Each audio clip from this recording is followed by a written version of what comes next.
Weight loss. இப்போ நீங்க வந்து வெயிட் லாஸ் ஆகணும்னு நினைக்கிறீங்க. ஓகே. இப்போ வந்து நீங்க ஒரு 10 கேஜ் வந்து குறைக்கணும். ஒரு 15 கேஜ் குறைக்கணும் அப்படின்னா, நீங்க அதுக்கு ஏகப்பட்ட எஃபோர்ட் போட்டுமே குறைக்கல அப்படின்னா, நீங்க வந்து யோசிக்க வேண்டிய விஷயம் தான் நம்ம. சரி, இப்போ வெயிட் லாஸ் வந்து நான் வெளியில தம்ப்நெயில்ல சொன்ன மாதிரி, வெயிட் லாஸ் எப்படி ஈஸியா பண்றதுன்றத பார்க்கலாம்.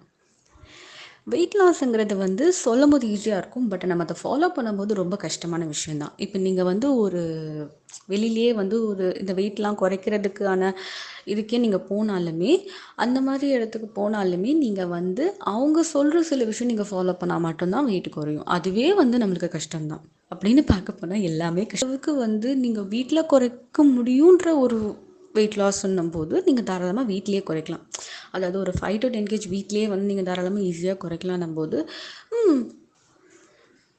என்னை பொறுத்த வரைக்கும் உடம்பு ஏற்றுனது நம்ம தானே, குறைக்கிறதுக்கு நம்ம